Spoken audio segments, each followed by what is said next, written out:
nafkah batin bagi seorang yang berumah tangga apa, Bu? Oke, nafkah batin saya asumsikan salah satunya itu adalah tentang emosi gitu ya, tentang memperhatikan kebahagiaan, emosi, termasuk juga seks ya. Ini saya asumsikan kalau nafkah batinnya seperti itu. Jadi kalau saya kembali pada teorinya Steinberg ya.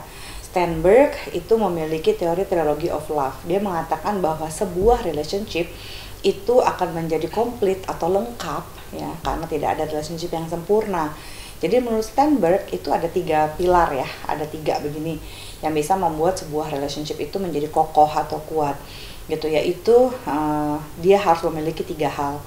Dia harus memiliki intimacy, keintiman itu bukan seks ya. Keintiman itu adalah bagaimana si individu memastikan dirinya disayang, dan bagaimana si individu memastikan pasangannya itu merasa dikasihi atau disayangi oleh dia.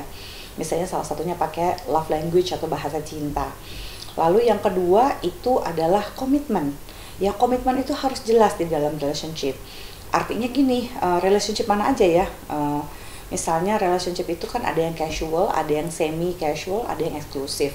Yang casual tuh kayak one night stand atau sex buddy atau friends with benefit, itu adalah bentuk komitmen, tapi komitmennya casual.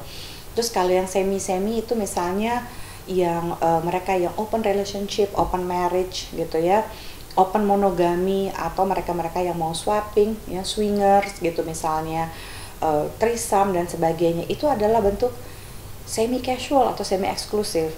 Nah, demikian juga eksklusif. Eksklusif itu komitmennya masih jelas. Karena yang eksklusif itu ada 3 macam menurut saya. Satu yang monogami, kedua yang poligami gitu ya. Di dalam poligami itu ada poligini dan poliandri. Poligini itu adalah satu suami yang memiliki banyak istri, poliandri itu adalah satu istri yang memiliki banyak suami, dan yang ketiga adalah poliamori yang memiliki hubungan relationship bersama dengan 2-3 orang pada waktu yang bersamaan gitu ya. Ini beda dengan open relationship ya. Kalau open relationship memang cuma antara 2 orang yang eksklusif gitu, tapi dia memiliki tambahan lainnya gitu, tapi tidak dalam waktu yang bersamaan. Nah, itu komitmen. Jadi komitmen tidak boleh diasumsikan bahwa saya pasti monogami atau enggak. Lalu yang ketiga yang cukup penting itu adalah passion atau gairah seksual, passionate gitu. Jadi di dalam relationship itu memang penting adanya intimacy atau kasih sayang, komitmen yang jelas, dan juga seks gitu ya. Kalau salah satunya tidak ada di dalam relationship akan sangat timpang. Nah, nafkah batin masuk di mana? Nafkah batin itu masuk dalam intimacy dan masuk di dalam passion. Menurut saya, komitmen juga nafkah batin apa enggak? Ya juga sih, ya bisa masuk ya. Gitu ya. Jadi ini kalau tidak ada nafkah batin ini, 3-tiganya ini ya timpang sekali. Saya nggak tahu nafkah batin yang mana yang dimiliki oleh siapapun gitu ya. Tapi intinya kalau orangnya setia tapi seksnya kurang dan ngerasa nggak disayang, ya nggak ini juga ya, sedih juga ya relationship itu.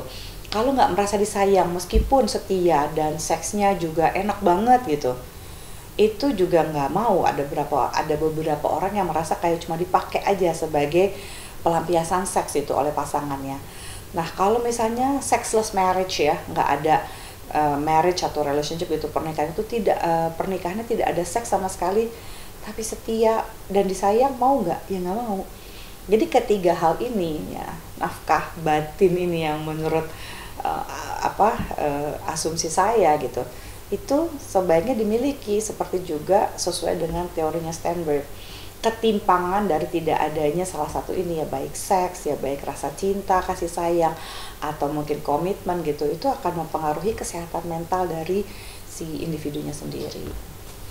Oke, kemudian apakah boleh berarti pisah rumah ketika 3 faktor tadi nggak lengkap, terutama di bagian seksual? Ini susah-susah gampang ya jawabnya. Ketika pisah rumah itu sebenarnya tujuannya apa sih gitu. Ada orang yang ini konteksnya pernikahan mungkin ya, ketika mau pernikahan tuh mau pisah rumah, mungkin mau cooling down dulu, tenangin diri dulu sehingga bisa berdiskusi. Tapi jangan lupa ketika pisah rumah ada beberapa peraturan yang juga harus disepakati dulu sebenarnya sebelum itu. Jadi jangan dalam keadaan marah, pengen diem-diem terus langsung udah kita pisah rumah aja. Itu bisa memperburuk kan. Apakah dengan pisah rumah bisa membuat mereka makin disayang?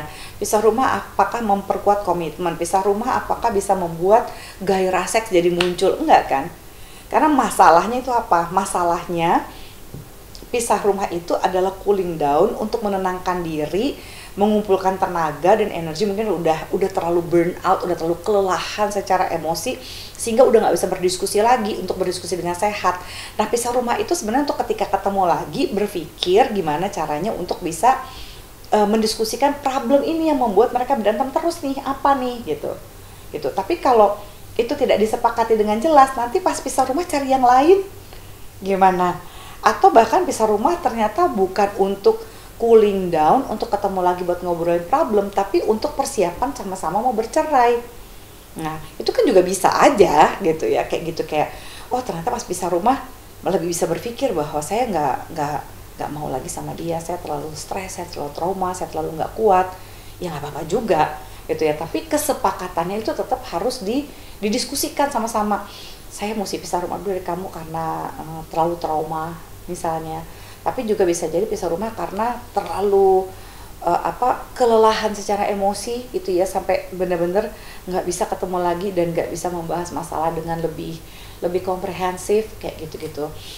Tapi ya kalau pisah rumah terus tidak ada yang pergi berkonseling ya, ini bukan karena saya psikolog lalu saya mempromosikan, enggak, terserah mau pergi ke psikolog klinis manapun, konselor marriage, konselor manapun yang Anda percaya. Tapi kalau tidak ada bantuan kok kayaknya agak sulit ya. Agak sulit untuk pada saat kita lagi kalut, kita butuh guidance gitu ya, setidak-tidaknya guidance dari ahlinya gitu. Terutama dari ahli relationship untuk bagaimana sih saya mengatasi ini. Dan kalau bisa ada jadi penengah, kenapa enggak? Untuk konseling sama-sama gitu misalnya. Kecuali kalau ada trauma-trauma yang berkelanjutan sehingga nggak bisa konseling berdua dulu, konseling sendiri-sendiri berproses juga nggak apa-apa menurut saya. Ya, tapi karena khususnya kalau soal seks, ya sexless marriage ini sedihnya adalah gini, bagi pasangan yang sering ditolak, dia akan selalu merasa dia akan merasa bahwa dia nggak good enough. Saya nggak cukup baik, kenapa sih saya sering ditolak, apa saya nggak diinginkan, apa sih badan saya bau atau apa, banyak insecurity lah yang timbul bahkan dari orang yang percaya diri sekalipun ya. Dan bagi mereka yang selalu menolak, bisa jadi juga apa ya gitu alasannya. Ada juga yang memang benar-benar nggak bisa menikmati seks lagi, tidak bisa merasa gairah, atau mungkin ada kondisi-kondisi, misalnya kalau pada laki-laki ada disfungsi ereksi, kalau pada perempuan ada pain gitu ya, rasa sakit gitu pada saat berhubungan seks, itu kan harus diatasi gitu. Ayo dong cari bantuan gitu. Jadi jangan main ketika seks udah nggak ada nih selama sebulan aja, udah tanda tanya besar dong.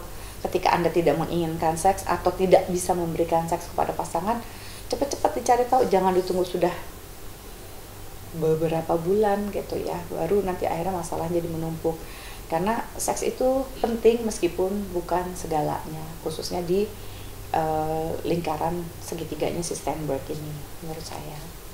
Oke, terus ini kan bicara soal Ricis ya, dia kan 18 bulan katanya belum dikasih nafkah batin. Nah, apakah tandanya kan di sini wanita? Apakah wanita ini benar adanya kalau memiliki tingkat seksual lebih tinggi daripada pria atau gimana? Enggak, sebenarnya laki-laki atau perempuan adalah makhluk seksual gitu ya. Memang kecenderungan di dunia kita yang budaya kita kan ini budaya yang relatif lebih patriarki gitu ya, yang lebih mementingkan bahwa laki-laki itu pasti lebih punya gairah seks, perempuan itu kurang gitu, perempuan itu nggak boleh terlalu nakal, nggak boleh terlalu begini. Itu sebenarnya adalah pemikiran-pemikiran yang salah, bahwa laki-laki dan perempuan memiliki gairah seks, cuma sifat sperma dari laki-laki membuat laki-laki cenderung lebih cepat tuh gitu untuk lebih cepat untuk merasa bergairah gitu ya, dari reproduksi spermanya, dari caranya spermanya itu misalnya berenang untuk menemukan sel telur gitu ya. Nah, proses-proses seperti itu kan membuat memang laki-laki cenderung terlihat lebih agresif dan terlihat lebih menginginkan seks. Tapi pada dasarnya meskipun perempuan masa ovulasinya tuh hanya sebulan sekali gitu ya. Pada masa ovulasi ini perempuan relatif jauh lebih bergairah dibandingkan laki-laki gitu ya. Lalu dia akan berproses menstruasi lalu ulang lagi. Memang karena proses seperti ini terlihat perempuan itu lebih tidak membutuhkan seks ya dari proses sel telurnya. Tapi perempuan juga adalah makhluk seksual ya. Kalau misalnya kita bisa lihat, mungkin ini adalah film ya, Sex Life ya, film Sex Life, dimana si perempuan ya pada saat lagi menyusui, momen yang biasanya banyak perempuan itu udah nggak bisa kepikiran seks sama sekali, dia kepikir berhubungan seks dengan mantan pacarnya ya. Gairah seksualnya itu besar sekali, padahal perempuan ketika dia akan menstruasi ya, ketika dia sedang hamil, itu sebenarnya gairah seks pada relatif tinggi. Jadi bukan karena mereka hiper, normal aja hormon seperti itu ya. Perempuan juga diinginkan secara seksual, bukan karena dia hiperseks, dan itu tidak ada yang aneh gitu ya dari dia sebenarnya. Banyak, kalau sofa saya ini bisa berbicara, berapa banyak perempuan-perempuan yang konseling ke sini juga berkeluh kesah ketika mereka tidak diinginkan oleh pasangannya ya. Mereka merasa sedih, mereka merasa nggak seksi lagi, padahal mereka tuh cantik-cantik, seksi gitu ya, menarik, atraktif gitu, apapun secara fisik oke gitu ya, terus secara kepribadian juga baik-baik aja gitu. Tapi mereka akan merasa benar-benar insecure gitu ketika tidak diinginkan oleh pasangannya, oleh pria pasangannya sendiri gitu. Jadi bukan berarti ketika si perempuan menginginkan seks, apalagi 18 bulan itu adalah waktu yang cukup lama untuk tidak berhubungan seks gitu. Dan kalau dia merasa itu sedih ya oke, sebulan aja nggak hubungan seks dia bertanya-tanya, wajar kok gitu, apalagi 18 bulan menurut saya ya. Jadi jangan lupa untuk subscribe Cumi Cumi. Ditekan ya tombol lonceng merahnya.